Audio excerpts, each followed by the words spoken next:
Започнуваат вестите на Канал 8. Добар ден. Во Кочанско засадени 34.000 садници во рамките на акцијата Ден на дрвото.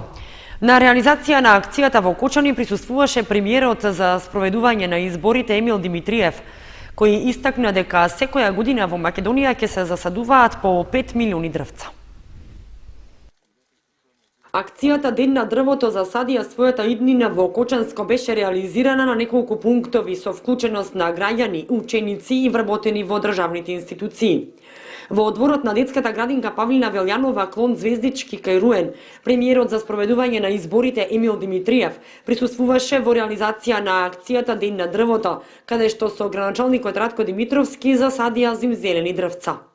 Гледано од 2008 година, ова акција вроди со голем резултат, значи се пошумени околу 13.000 хектари и се засадени околу 35.000 садници, 35 милиони садници. Значи ова година со ова акција ние планираме да засадиме 2.600.000 садници на 503 хектари, што е исто така важно да се спомене дека за наредниот период ние планираме секоја година во Република Македонија да се засадуваат по 5 милиони садници преку ова акција. Се разбира, значи од тоа очекуваме дека еден добар дел тие ќе се зафатат. Во општина Кочани се планирани за пошумување 17.000 хектари со 34.000 садници од чемпрес, црн и бел бор и багрем. Вториот дел од акцијата е засадување на дрвцата во подрачјето на градот Кочани, заради тоа што општина Кочани како најеколошки град најчист град во државата се грижи за зеленилото во градот и имаме засадување на некои места во паркот на улицата 1 мај, на ново создадениот парк покрај болницата на улицата Страшо Ербапче и промена на сите дрвца кои што се оштетени од нашите несовесни сограѓани.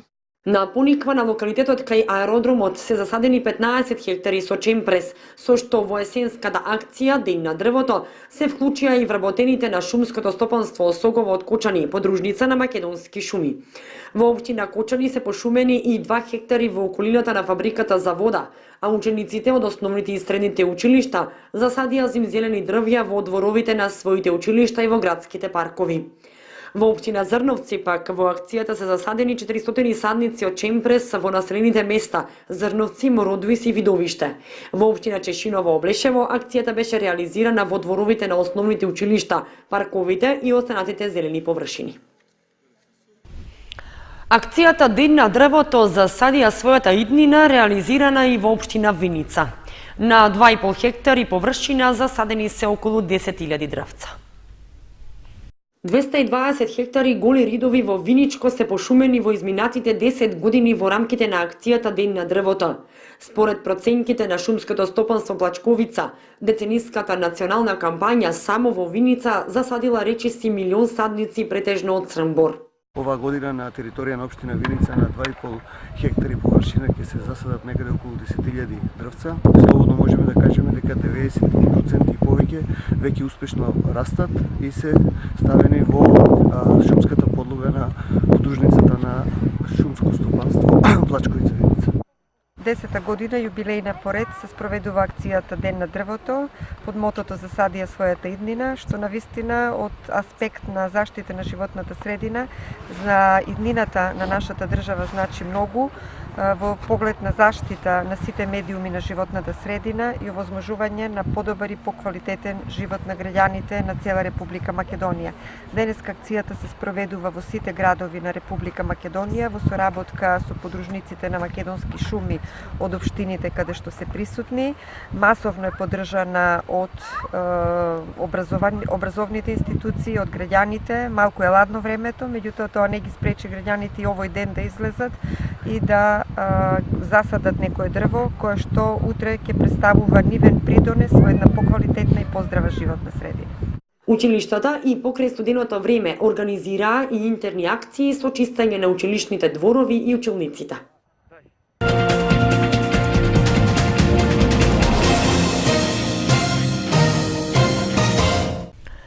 Пресконференција во Кочани организираше коалицијата ВМРО за Македонија, на која беше представен кандидатот за пратеник од регионот Благојчо Ѓоргиев. При тоа беше речено дека тој ќе се залага за подобрување на правата на инвалидните лица во државата, а ги повика представниците од кандидатските листи на другите партии и коалиции да ги соочат своите ставови на меѓусебен дуел. Кандидатот за пратеник од коалицијата ВМРО за Македонија, Благојчо Ѓоргиев, на прес-конференција представи дел од програмските определби за кои ќе се залагаат трите партии ВМРО Народна, Обединети за Македонија и Достоинство. Рече дека за него како поранешен спортист, а сега инвалид, една од основните заложби е подобрување на правата на инвалидните лица, кои, иако ги имаат на хартија, недоволно се исполнуваат во практика. Како пример за тоа ја нагласи непристапноста за нив до поголем број од клиниките во државната болница, а уште помалку во другите институции. Освен тоа и надоместоците што инвалидите ги примаат од државата биле недоволни. Сакам да порачам дека животот на инвалидните лица е многу тежок. Примањата на инвалидните лица се испод човечкото достоинство. Туѓата нега изнесува 4368 денари. Јас ќе се борам и коалицијата ВМРО за Македонија ќе се бори минималната туѓа нега и помош да изнесува минимум 6000 денари. За додатокот за мобилност, кој изнесува 7000 денари, ќе се бориме да го покачиме барем минимално да биде 10.000 денари. Затоа што со тие 7000 денари луѓето не можат да се ги покријат лековите, а камоли да се дозволат нешто друго. Ние ќе се залагаме и за спортистите, бидејќи, како што кажав предходно, самиот бев спортист, па станав инвалид. Многу инвалиди се срамат од тоа да кажат дека се инвалиди или со гордост вешто го скриваат својот инвалидитет. Тој како кандидат на коалицијата ВМРО за Македонија ги повика кандидатите од останатите партии да ги спротивстава ставовите на заеднички телевизиски настап. Сакам да ги повикам сите политички партии, особено поголемите политички партии, да излезат на една ТВ дебата за да граѓаните оценат подобро за кого би го дале својот глас. Значи, доста е време, не е веќе време за гласање за партии, туку е време за гласање за личности.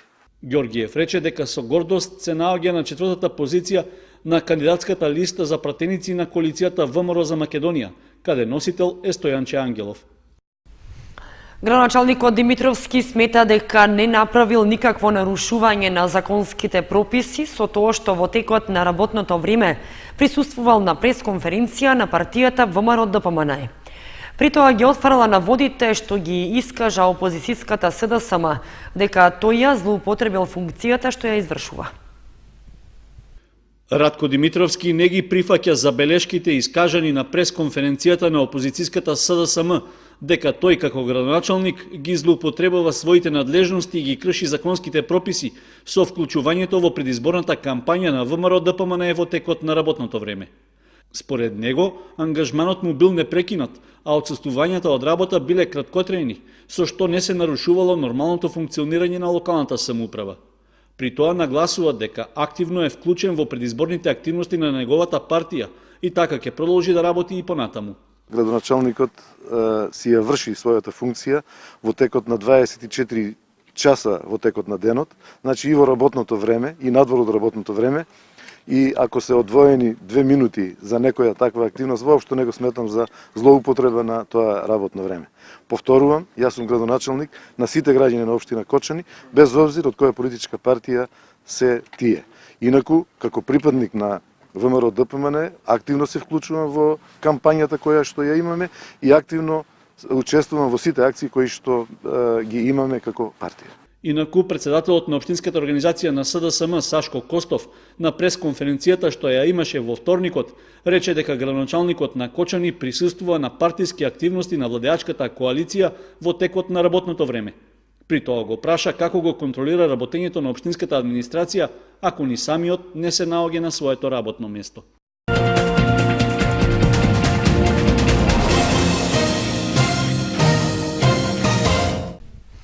Локалната самоуправа на Кочани организираше четвртата од 5 сесии на буџетскиот форум со граѓаните, на кој се разгледуваа предлозите за ставки што би влегле за буџетот на општината за 2017 година.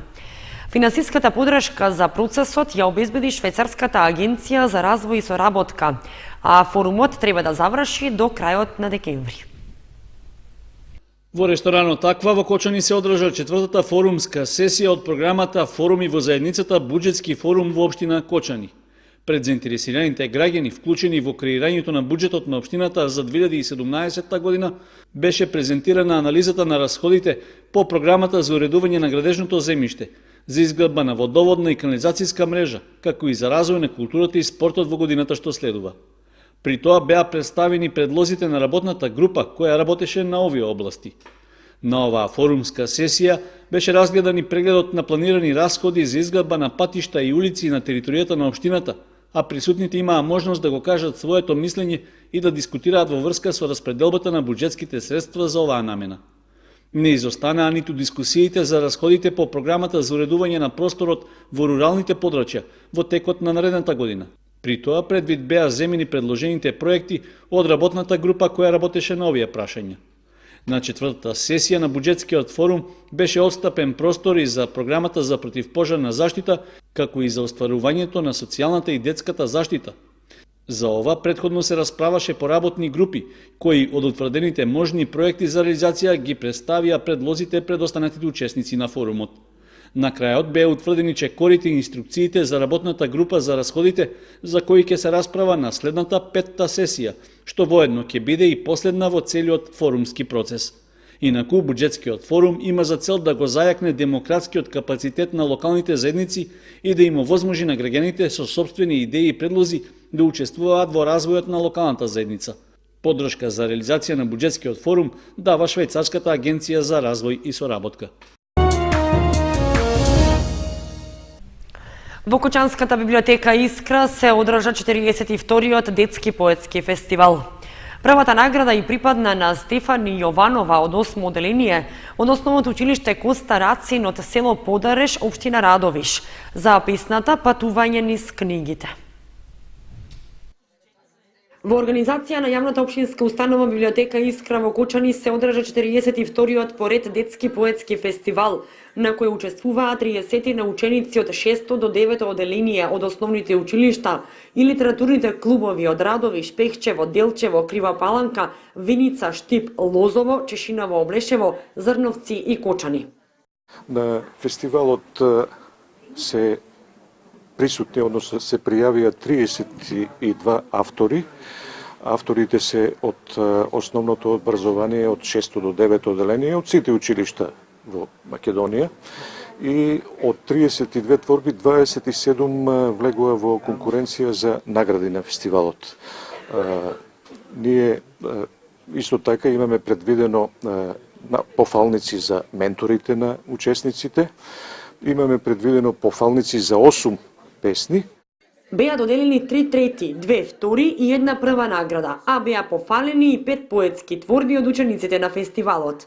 Првата награда ја припадна на Стефани Јованова од 8 оделение од Основното училиште Коста Рацин од село Подареш, општина Радовиш, за песната Патување низ книгите. Воедно беа наградени и Основното училиште Раде Кратовче од Кочани, библиотеката Илинден од Делчево и менторот Анета Јанковиќ, професор по македонски јазик во Основното училиште од село Подареш, Радовишко, за континуирано учество на детскиот поетски фестивал во Кочани. На најуспешните автори им беа доделени награди и признанија.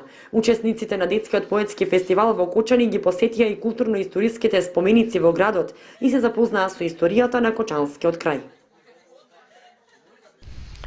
Хуманитарен надпревар во Ракомет организираше Основното училиште Раде Кратовче за помош на 5-годишната Ивана Алексова од Кочани, која што боледува од церебрална парализа. В четврток за неа ќе се организира и хуманитарен концерт.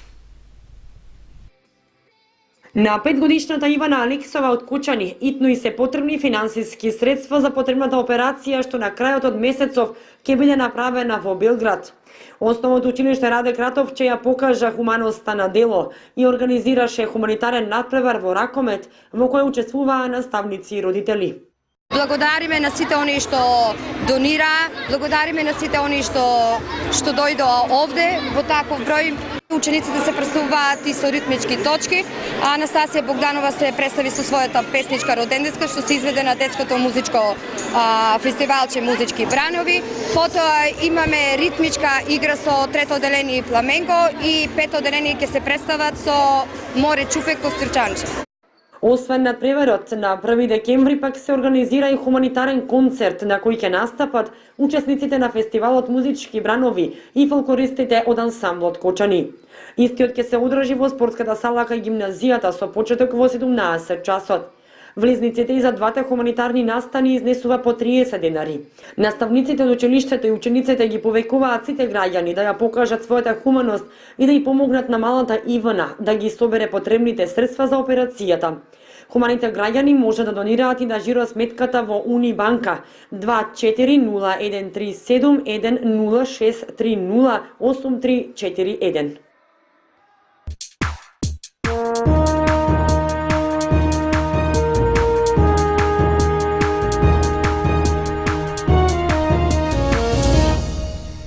Следува информацијата од спортот.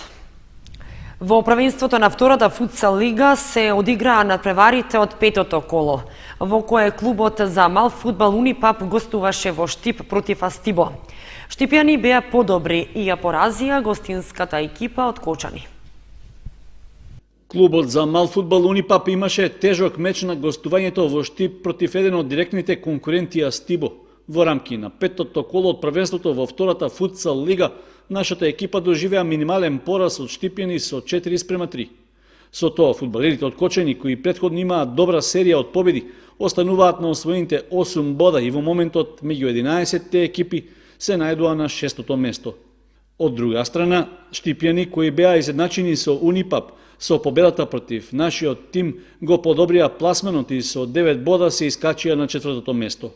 Со оглед што имаат еден заостанат надпревар, нашите фудбалери ќе мораат да го надоместат како домакини со екипата на Овчеполе 2013. Со оглед на слабиот пласман на Светиниколчани, кои досега немаат ниту една победа, нема сомневање во успешната завршница за Унипап. Инаку, нашиот футсал тим се уште ја нема избегнато опасната зона од дното на табелата, бидејќи бодовната разлика со претпоследната Богородица е само 2 бода, а тимот од Демир Капија во ова коло и гостува на екипата Скопје 2011, која исто така се бори за извлекување од дното.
Почитувани, вестите завршија, следете не и на нашата веб страница kanal8.mk. Довидување.